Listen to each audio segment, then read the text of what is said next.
Hi, Craig. Hey, Craig. Hi, Craig. Hi, Craig. And hello, everyone. Welcome to the paddock. That was a race, man. So, it was weird. It was wild. It was good. I'm a little upset with some of the ending, but we're ready to talk about it. And we are fresh off the race finish. And today we have Ito, Meg, Melissa, Hannah, and myself, Chelsea. We're going to start off talking about the practice and the qualies from Friday. So I'm going to go ahead and pass it off to Ito. I mean, FP1. We only really got 10 minutes of it before it was red flagged due to Gasly, so not much happened. But the good part of this was that it gave us an interesting 1, 2, 3 of Bottas, Stroll, and Alonso. I mean, Bottas in P1 in Alfa Romeo, come on, we don't see that every day. But at the same time, as I said, because not much happened due to Gasly's red flag and then the red flag being extended due to CCTV issues, it became annoying. You'd kind of think that they would have a backup plan in place, like if something like that occurred. And I think they did, but they all fell through. But still, come on. It's a track that isn't part of F2 calendar, meaning that the rookies and Hulkenberg even haven't raced here ever, or at least in Hulkenberg's case, in a few years. So you'd think they would do everything in their power to make them have a go or have as much practice time as possible, but no. Plus, there was a time where CCTV wasn't part of F1, so you'd think that someone would remember how to do it without it. Like, they would have like backup marshals or whatever is needed to have them do it without CCTV. But no. But at least we got a good groundhog documentary out of it because that's all the commentators could comment on of the cute groundhogs running around. We saw a few appearances of Gary and his family, which was kind of cute. And we got an extended FP2 out of it by 30 minutes, but that got red flag too. But Melissa will talk about that more. I will say, rushing to watch FP1 during work and then seeing this, which was the Groundhog documentary, made me laugh enough to not care that I was missing an actual race. So I wasn't able to watch FP1 just because I was busy with work, but I was able to watch FP2. And I want to say shout out to my gym for having it on TV. I was able to watch the session in between sets, and that was really entertaining because I was that person running over with the weights to the place, like that area where they were showing it, and it made my workout a lot better and more entertaining for sure. But like Ito had said, the session had started 30 minutes earlier due to the red flags from FP1.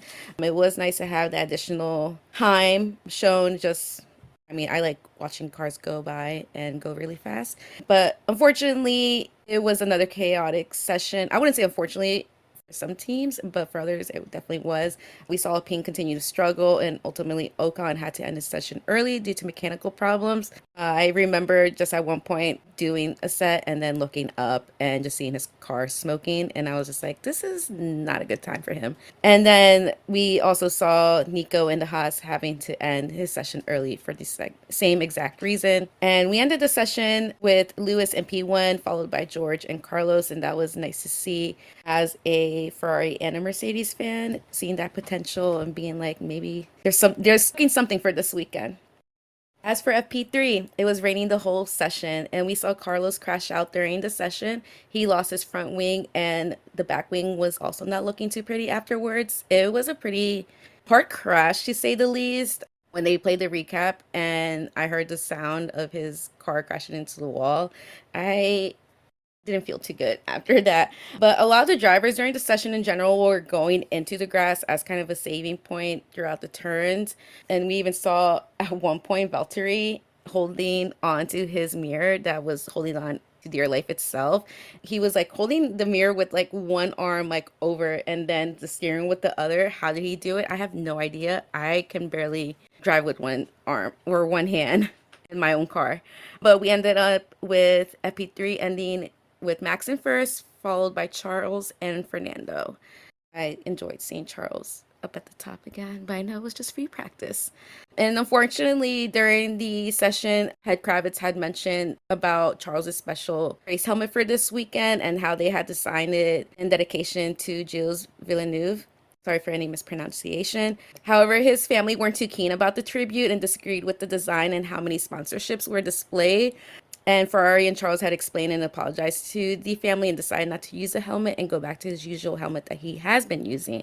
Personally, I get where the family is coming from, but at the same time, Jill's also raced for Ferrari, and sponsorships is just the display of the sponsorships. I feel like it's just something that's out of anyone's control.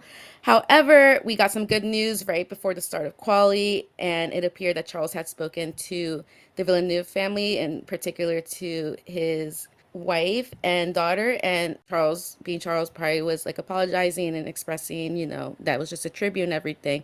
And fortunately, it ended on good terms, and we got to see Charles use his special helmet for the rest of the weekend. Oh, qualifying. It was absolute and utter chaos. Typically how qualifying goes. We saw Alex Albon in a Williams leading in Q2, red flags, so many penalties given to drivers, rain, engine problems, crashes, and of course, even more rain. Q1 started with almost an immediate red flag due to Zhou having an engine problem that caused him to not be able to shift out of first gear, so he stopped on track, but was able to get the car moving again on his own. So he was allowed to do that, and the red flag eventually went away very quickly after he made it back to the garage and got it fixed in time for him to go back out and finish the session.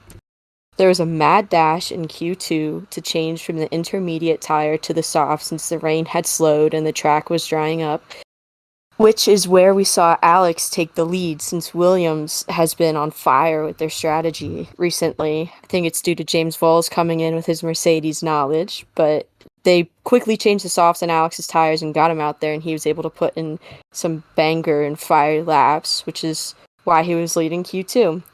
Unfortunately, Charles asked his team to switch to softs, but they said no, so he only qualified 11th, which he then started the race 10th due to some penalties.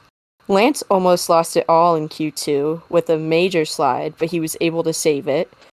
And then the more crashes, or almost crashes, Oscar crashed out in Q3, causing a red flag in the last 7 minutes, which caused a lot of drivers to only get one good lap in, and then heavy rain fell as soon as the red flag fell, so drivers were not able to put in more laps and get better times. In fact, Alex didn't even set a time during Q3. Carlos Sainz, Lance Stroll, and Yuki Tsunoda all received a 3-place grid penalty for impeding, and Nico Hülkenberg also received a 3-place grid penalty, but for going too slow during a red flag. Now we're going to talk about some pre-race chat and fun. Yes, and exactly that. Pre-race fun. I don't know if y'all watched some of the pre-race prior to race happening, but during the anthem, we had Lance Lovely in the front with some kids while they were singing, which was cool to see that at his home race. And then I don't know if y'all got to see, George commented in an interview saying that an Aussie had flicked him off in the Red Bull, and lo and behold, it was our lovely Danny Rick. That was hilarious to see, and then they shoot like a little video of Danny doing that, so gotta love it. He's still here, even when he's not on the grid. We just love Danny and his silliness. And then the grid walk, as always, it's entertaining for many of us, but the most entertaining part for me was seeing the wall of Ferrari mechanics covering Charles's car. And Martin, was crouching down in between their legs for a small peek just to see what was going on. And there was a picture on Twitter floating around. You can literally see him down there and just like trying to like look in, and you see the mechanics just like standing there like the Great Wall of China, not budging or anything like that. So that was entertaining there. Also, another entertaining thing was I didn't realize Gordon Ramsay was going to be there. I think that was the most random celebrity spotting at the Canadian GP. Like, I'd expect him to show up at Silverstone because, he's from there. But, like, Canada? out of all places. I mean, I get it. It's like an iconic track, but Gordon Ramsay at Canada? And also, Martin saying that Gordon was a Red Bull fan, too? That was also unexpected. But, you know, it's all good. I think I would expect Gordon Ramsay to be in Las Vegas because, he has his Hell's Kitchen restaurant out there. Just thinking about that. So, I don't know. It's cool to see what celebrities are out there and showing up. And it's always nice to see that they're also F1 fans like us. So, that's just me right there. But again, I would think he would be in Vegas instead of Canada. Not to talk down on Canada because it is a beautiful country I would love to visit, but just thinking logistics here. And then now on to race day, the best day of the week. So we had a bunch of grid penalties, as Meg had mentioned earlier in our chat. And then we saw a lot of changes to the starting grid compared to how it actually had ended. From P1 to P20, this was the order: Max, Fernando, Lewis, followed by George, Esteban, Nico, Lando, Oscar, Alex, Charles, Carlos, Sergio, Kevin, Valtteri, Pierre, Lance, Nick, Logan, Yuki, and Zhou. At the start of the race, we saw a clean start, and of course, Max being Max, he was able to take the lead right away. But we saw some excitement right then and there, and Lewis was able to take over Fernando and claim the P2 spot, only for, I wouldn't say a small amount of time, but it was a good amount of time, and then of course, Fernando took it back. But unfortunately for Williams, Logan had to retire his car very early on in the race. And per Williams' official Twitter page, they had tweeted, quote, "The team will investigate the issue that led to the decision to retire Logan's car from the Canadian GP after the race." So I didn't see anything about that during the race in general. I don't know if the girls have either, but again, this is what I saw from their page on Twitter. And I, for one, was really happy about Ferrari finally getting their strategy right today. I know during the virtuals, it was one of the safety cars. All the other teams had started to go in for their pit stops and switch out their tires, and Ferrari stayed out. And I was like, oh my God, what's going to happen today? But luckily, both drivers had finished in the points, with Charles in P4 and Carlos in P5, and they had both started more in the middle part of the grid. So they definitely put in that work and made sure to put their team as close to the top as possible. And overall, I enjoyed today's race and really enjoyed the midfield battles, the overtakes that were done by Lando, the duel at the start of the race between Carlos and Checo, and so much more. It was really entertaining and also beautiful, and it definitely kept me on my toes today, which is what I really wanted. Max wins again. Shocker. But he did have a really good drive, and it kind of is incredible how every single weekend he manages to pull this insane gap out of nowhere, because Lewis was only 2 or 3 seconds behind him for the first couple of laps, and then it's like Max turned on the boosters or something and just managed to soar. I still don't get it. Adrian Newey, you are a god for designing that car. Seriously, props to you. And to Max for driving the hell out of that car, because Checo, I don't know what's going on with him, man. But in other news, McLaren, I don't know, man. Their race strategy is terrible. I'm gonna be honest. To potentially have both cars finish in the points yet again, and have neither of them finish in the points yet again, I don't know what else to do. Like I said last recap, I'm praying and I'm so hopeful for these new staff members that are coming in throughout the next couple of years, and also for the changes to the car that Andreas Seidel has said that are coming in Austria. That's supposed to be a completely new and different and opposite car to what they have now.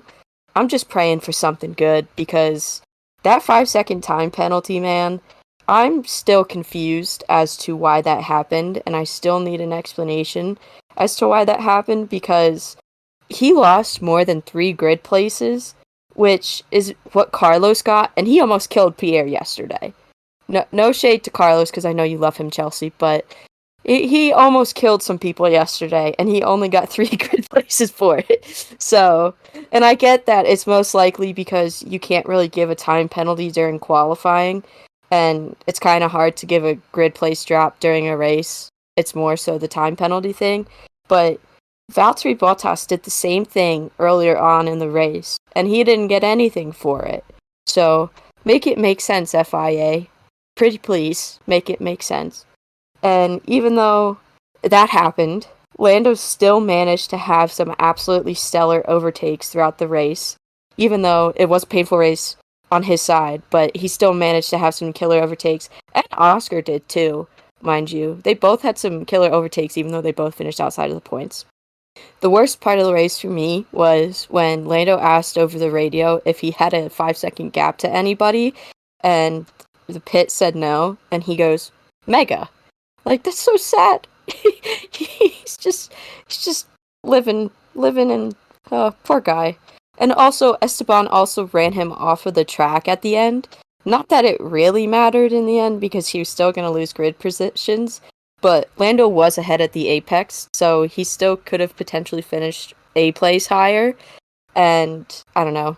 It's just, to me, there's no point of almost crashing into Lando at the end of the race just for one position, even though you know you're going to gain a position because Lando's going to drop, and it's not worth killing someone, but I know Esteban can be pretty defensive, so going back to Oscar, even though he finished outside of the points, yet again, like I said, he had a mega drive, and if McLaren cannot get their shit together, I'm pretty sure they will go down like Williams, like as being one of the best teams in F1 history, and then having something happen, and now they're like going backwards and taking steps backwards.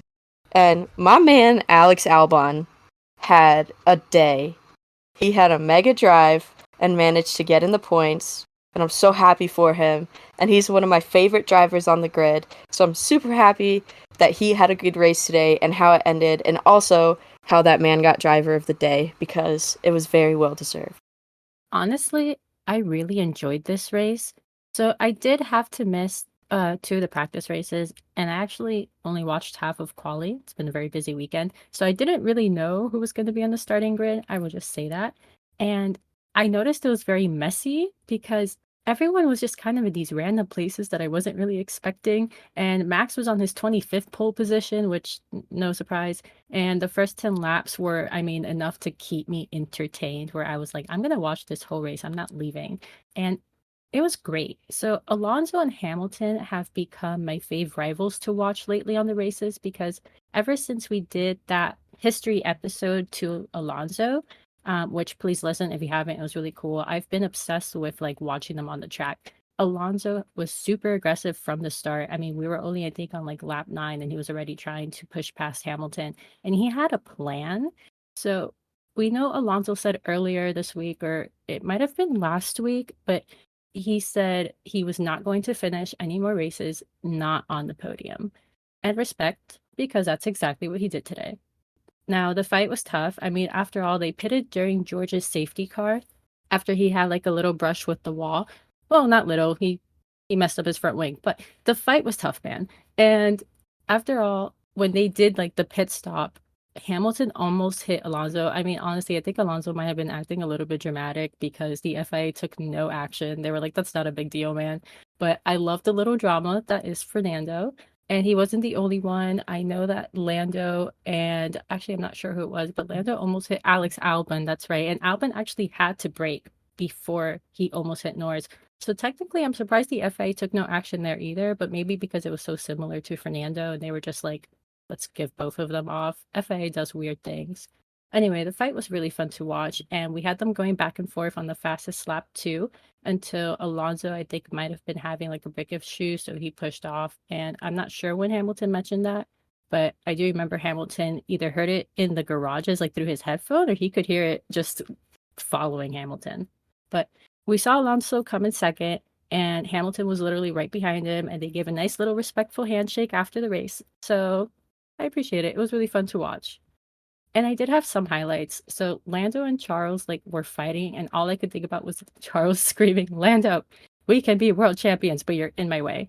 And Alex was holding his place in 7th from like the early 40 laps, and I thought that was really amazing because he's kind of been one of my like favorite drivers ever since I got into Drive to Survive, when that show was really popular. And I guess it's still popular, sorry, but whatever. He was really one of my favorite drivers to watch, so I've loved that. Also, Magnussen and Nick's like little bumper carts. I'm sorry. That was so funny. They were really going at it. I think Kevin actually his brake might have locked, and I was just like, see, that's what you get because you guys need to behave. They were not. And seeing Lance pull that like last second ninth place was just amazing. Thank you. That's what I need to see in Canada. You need to get a point. There was something that Melissa mentioned earlier, and there was signs like just taking over, and he told his team like, I am not going to box, like leave me alone.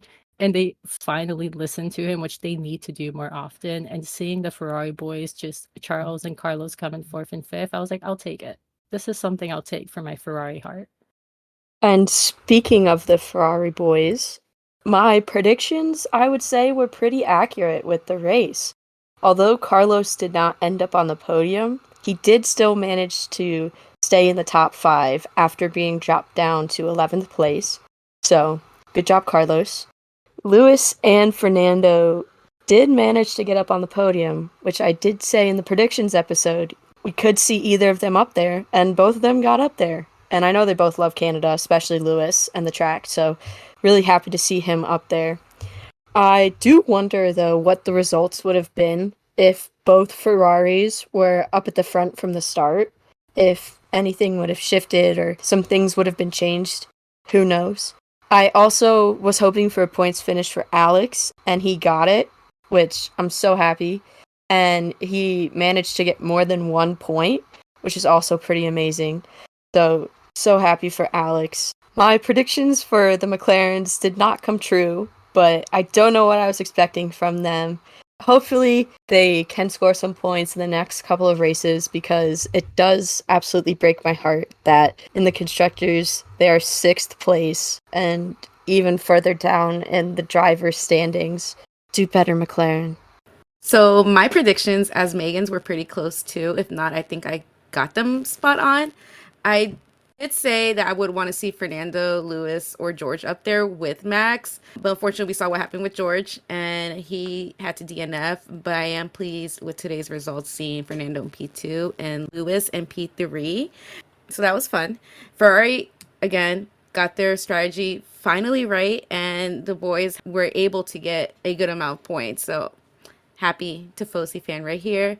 And as mentioned, I am super proud of Alex today, and he rightfully deserves driver of the day. I don't know what that man is cooking in the Williams, but he is cooking, and I want to see what else happens the rest of the season. Yeah, I mean, if you guys haven't listened to our predictions episode, go listen to that.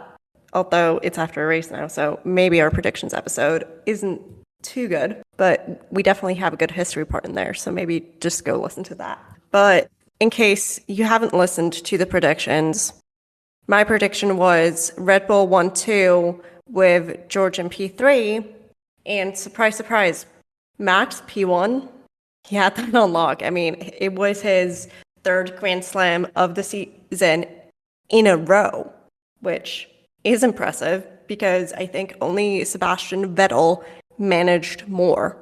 Perez, on the other hand, didn't deliver, but I'm not surprised, honestly. He hasn't really delivered since Baku. And they call him this king of street circuits, which, at this point, can we question that, please? For my P3, I did George, but we got Lewis. So I'm guessing my reverse psychology worked because ultimately, in my hearts of hearts, I wanted Lewis up there. So at the end of the day, 2 out of 3 isn't bad, I would say, for my predictions, especially considering I actually didn't want my predictions to happen, or at least not the way they did. So I personally had no predictions, so I don't have anything to tell you whether or not they came true or what. But I am going to speak on behalf of Leanne here, as she recently started a segment on her socials letting an F1 filter decide the race day podium, which was P3 was Joe, P2 was Charles, and P1 was Pierre. None of them came true. Which would have been good if they did, because it would have been a first for some of them to get on the podium, especially P1. Charles was close with getting P4, but ultimately was not as successful as we thought. But this will be coming forth as a weekly segment, so stay tuned to see if the F1 filter will continue to be wrong, or will we see a right one come true. I would love to see that filter get everything right just once. It'd be fun. Honestly, I had no predictions because I did not jump on the episode, but I do wish I would have seen Lance a little higher in the points just for his home race. In my head, I thought he was going to get higher. Otherwise, I think the race was great. And while McLaren did have some trouble, I thought they were really kicking butt for like a hot minute. And I think they have a chance of getting some points in the future. So my prediction is we're going to see that happen. It's just going to take maybe one more race or the next one. I will say that McLaren did kind of impress me because since Miami, where they were like very, very bottom of the grid, they have been successfully getting better each race. While they weren't in the points, it was a lot better than what I was initially thinking. So maybe future points, hopefully. I'm definitely hoping for the best for McLaren now because it was fun to see Oscar and Lando just put in that work today, and it was really entertaining, especially towards the very end between Lando and Esteban just duking it out to the very last second possible. I'm very hopeful for points, and it does sound like I'm hating on them. I'm not. I'm just a big critique of them because I am a huge fan of both of them, and I just want to see them succeed. But like the ladies have said, although it wasn't the best race for McLaren, it's an improvement. And especially like Hanna said, from Miami. I was at Miami, so seeing that in person was just rough, but it is an improvement, and I'm hopeful for more improvements, and hopefully they can start finishing in the points. Yeah, I mean, McLaren, I feel like we know that a few teams have brought upgrades. Like Merck has brought upgrades, McLaren has, Williams has brought upgrades on Alex's car. But I feel like for McLaren, they are working out the best because they were literally bottom of the grid up until Miami. And then they bought the upgrades for Imola that didn't happen, brought them to Monaco. And from then on, we've seen McLaren in a solid midfield position, which is nice to see, especially now that the Triple Crown livery is gone. We can't blame it on the livery anymore. So it truly is the car. Like Ito was just talking about with the upgrades, I am hopeful because, like I said previously, they're supposed to do a complete turnaround upside down. I don't know what you want to call it, but they're saying it's going to be a completely different car in Austria from what they have now. So I hope those are even better improvements. I hope we don't take any steps backwards. I really hope we don't go backwards because I think I would cry, but I'm hopeful for Austria and even further on and what's going to happen. And also, speaking of upgrades, I wonder where we'll see Logan once his car gets upgrades like the ones Alex has. Because if Alex did this well with those upgrades, will we finally see a points finish from Logan? Who knows? I might scream if that happens, to be honest, because that man deserves something, at least better than where he was. But I will say one thing that really shocked me was for the first time we've seen Charles, our lovely Charles, finish higher up than he has been in a really long time all season. Must have been a very good vote of confidence for him that he still got it, that something is going right, and whatever it was that was issues with his car and the Spanish Grand Prix has been fixed going into this race weekend. So I'm excited to see what Austria brings for him, and hopefully we're continuously going up from here instead of going down. Speaking of Charles, I just hope the strategy team and Xavi in particular listen to him when he makes a suggestion. I am tired of hearing them say something completely opposite in regard to tires, and then it just like diminishes like the end result, knowing that he can definitely be doing a lot better in that car. Like I know from qualifying, I think he stayed on inters and he asked for slicks, and we saw where he ended up, and it's just really annoying at this point. Have it out for Xavi. Amen to that. Especially because if you compare it to Max and his engineer at the beginning of the race asked Max for feedback. Max said it, what he thought, and the engineer was like, yes, okay, we're gonna go with that. And I'm like, yes, listen to the drivers. They're the ones out on track. They're the ones that have to drive in these conditions. They know what they know. Like, what? It happened during quali too with Max. Like they were like, "What do you think about this?" And he was just like, "I don't think so." And they're like, "Copy." And it's like, there. So it's like, come on now. Like, what more do you guys need? That is a perfect example of a good team communication skills. Communication skills is key to every fundamental. But I will say, this is a myth and it's never been confirmed. Lewis, where's another shirtless picture indicating that someone's not going to be in F1 anymore? I know who I'd pick. So please. I mean, didn't he post a shirtless picture post Spain that hasn't been associated with anyone yet? So maybe that is for that. I don't know. But Lewis, if we truly want the Xavi thing to come true, we need another one, as Hanna said. Well, I didn't come out and fully say it, but there we go. There we go. I mean, personally, if we're talking Lewis shirtless pictures and who we want to go, I mean, I would say Zach Brown, but that's just me.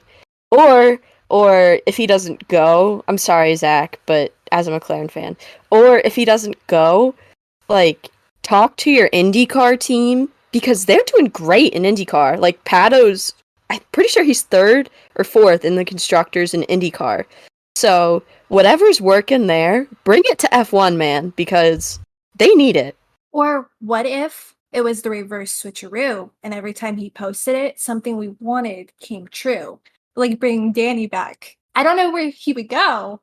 I have some ideas of where I'd want him, but I wish that would come true. Our lovely little Danny Rick. All I'm gonna say is the power of manifestation is very strong, and if we all get together, start manifesting some changes within the teams, who knows? Maybe it'll happen even without the power of shirtless Lewis on Instagram. So I don't know about y'all, but I'm over here like, please, please, please, one day. Who knows? Maybe they're waiting for the end of the season for these changes. At this point, I don't know.